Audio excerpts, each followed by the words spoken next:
Olá, bom dia. Então vamos começar a apresentação do trabalho. O nosso tema é Análise da sedimentoscopia urinária manual e controle de qualidade. As integrantes do grupo são Ana Júlia Matsumoto, a Juliana Teixeira, Lídia Darcy e Sara Gomes. O exame de urina é dividido em 3 etapas: a análise física, a análise química e a sedimentoscopia. A finalidade da sedimentoscopia é de identificar e quantificar componentes como leucócitos, hemácias, células epiteliais, bactérias, cilindros, cristais e fungos. É um processo de grande demanda que necessita de atividade laboratorial manual, com presença de mão de obra qualificada para que se alcance resultados confiáveis. Ou após a centrifugação, esses elementos se estabelecem e sedimentam no fundo do recipiente. Eles são conhecidos como depósitos urinários ou sedimentos urinários. Por essa razão, a análise desses sedimentos é chamada de sedimentoscopia. O sedimento urinário deve ser citado qualitativamente, como por exemplo os tipos de células, cilindros, cristais, micro-organismos, e quantitativamente, que seria o número de cilindros por campo de pequeno aumento e células por campo de grande aumento. Pelo menos de 10 até 20 campos microscópicos devem ser observados. O exame microscópico do sedimento urinário pode indicar a presença de uma doença e muitas vezes a natureza e extensão das lesões. Normalmente, um pequeno número de células e outros elementos formados podem ser detectados na urina. Quando há uma enfermidade, o número desses elementos aumenta significativamente. Eu vou falar um pouco agora da coleta. Nessa coleta, o material biológico é a urina de jato médio. Então, a coleta pode ser feita após o primeiro jato, segundo jato, terceiro ou volume total de uma micção, conforme o exame solicitado. O frasco deve ser limpo, estéril e fornecido pelo laboratório. O material deve ser colhido de preferência à primeira urina da manhã. O frasco deve ser aberto somente na hora da coleta para evitar contaminação. Deve ser realizada a higiene das áreas genitais com água e sabão para evitar contaminação e fazer a secagem dessas áreas. Desprezar o primeiro jato de urina, colhendo-se o jato médio em diante, e deve-se verificar se o frasco ficou totalmente fechado para não perder a amostra. O método ideal de coleta da urina para investigação nefrológica é chamada de jato médio. Nessa técnica, mais popular conhecida como jato médio limpo, ao desprezar o jato inicial, elimina a interferência do sedimento de alterações no trato urinário. Aqui nós colocamos 2 imagens, então, sendo feita a coleta feminina e masculina. A coleta de urina via catéter ou sonda é realizada somente sob pedido médico e é feita por um profissional da área de enfermagem. As crianças que não têm controle sobre sua micção necessitam fazer um uso de coletores autoaderentes para a obtenção da amostra. Após a coleta, a amostra deve ser etiquetada com o nome completo do paciente, tipo de exame e material, data e hora da coleta com letras legíveis. Os cuidados na identificação do material biológico e transporte. Na fase pré-analítica, a confirmação do nome do paciente deve ser colhida em recipiente estéril e descartável, fornecido pelo laboratório. Deve ser confirmado o volume da amostra e a amostra recebida deve ser devidamente etiquetada com o nome do paciente, data e hora. Na fase analítica é necessária a calibração e controles de equipamentos automatizados. As amostras de urina devem ser transportadas em caixas com tampa e de forma a prevenir derramamentos com temperatura controlada, dependendo da distância que esse material será coletado.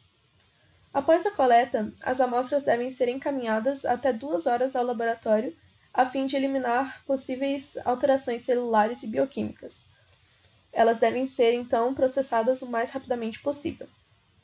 Após esse período, mantida em temperatura ambiente, a urina começa a apresentar elevação do pH, diminuição da glicose, dos corpos cetônicos, da bilirrubina, do urobilinogênio e nitrito. Também pode haver o aumento das bactérias e da turbidez, pode haver alteração da cor, a degradação de hemácias e de cilindros. Quando se tratar de pesquisa de componentes fotossensíveis, a amostra deverá ser protegida da luz. A amostra deve ser imediatamente levada ao laboratório e analisada dentro de 1 hora, se possível, ou no máximo até 8 horas, quando a rotina for grande. Quando isso ocorrer, deve-se manter em local refrigerado, com ar-condicionado a 21 graus Celsius. Se a amostra for mantida na geladeira em temperatura de 2 a 8 graus, pode ocorrer a alteração de alguns elementos. Então, quando isso ocorrer, deve ser anotado no laudo. As amostras devem, então, ser acondicionadas em caixas térmicas devidamente identificadas como infectantes ou risco biológico, impermeáveis e higienizáveis, garantindo a estabilidade delas até a chegada do laboratório. As amostras devem ser acondicionadas de forma a evitar o vazamento e contaminação. Deve ser enviada a amostra de urina no frasco original e rejeitar as amostras armazenadas em potes que não foram fornecidos pelo laboratório. A amostra deve ser etiquetada também com o nome do completo do paciente, o tipo de exame, a data e hora da coleta. Então, vou falar um pouquinho aqui sobre o procedimento, como deverá ser feita a análise desse exame. Então, é utilizado um tubo cônico, normalmente de até 12 ml.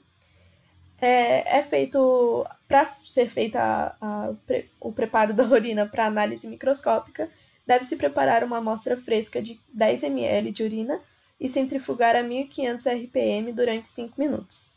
O sobrenadante é então descartado e o sedimento deve ser ressuspenso por leves batidas no tubo. É transferido então 20 microlitros da suspensão do sedimento para uma lâmina microscópica e coloca-se a lamínula sobre a amostra para a contagem de células.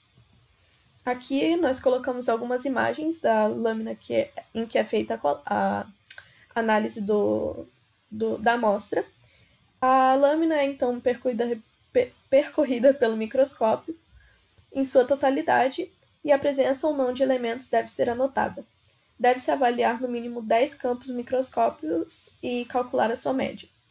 As câmeras de contagem são dispositivos que consistem geralmente em uma lâmina grossa de uso microscópico com uma profundidade específica para o depósito da amostra.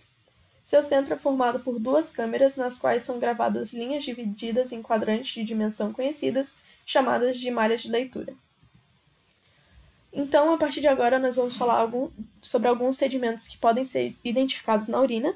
O primeiro que nós citamos é a célula epitelial, em que o valor de referência é até 20.000 por ml. É comum o achado de algumas células epiteliais na urina normal, então a maioria não tem significado clínico, representando uma descamação de células do revestimento epitelial no trato urinário. O achado de células com atipias nucleares ou morfológicas pode indicar a presença de processos neoplásicos. A presença de fragmentos epiteliais e de células de origem tubular pode estar ligada a processos de necrose tubular aguda e a lesões isquêmicas renais. Outros sedimentos que também podem ser identificados são as hemácias, em que o valor de referência é até 7.000 por ml. Se as células não estiverem até esse valor de referência, é considerado hematúria. A hematúria ela pode ser microscópica ou macroscópica, dependendo de sua intensidade. As hematúrias podem ser transitórias e benignas, mas também podem indicar lesões inflamatórias, infecciosas ou traumáticas nos rins ou vias urinárias.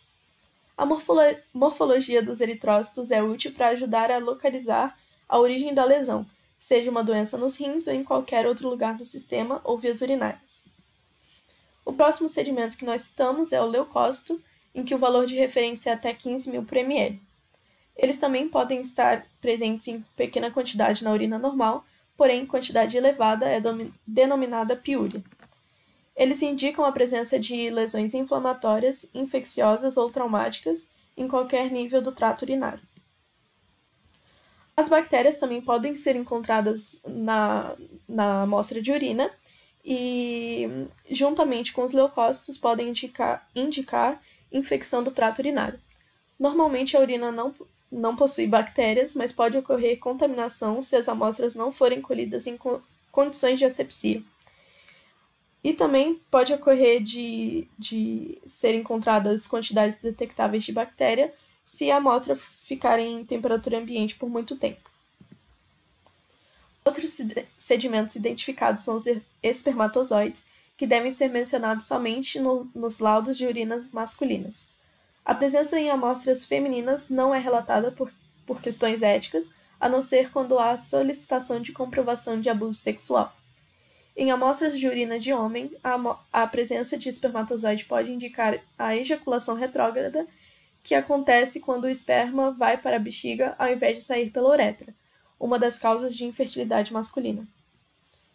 Colocamos aqui então um resumo dos significados clínicos desses sedimentos. Então, os leucócitos podem indicar doença no trato urinário e inflamação renal, as hemácias podem indicar infecções, pedras nos rins e doenças renais graves, as células epiteliais podem estar relacionadas a algum problema renal grave, como síndrome nefrótica, os cristais podem indicar cálculos renais, os parasitas infecção por cândida ou protozoários, e as bactérias ou leveduras podem indicar infecção urinária. Aqui então estão as nossas referências, espero que vocês tenham gostado da apresentação.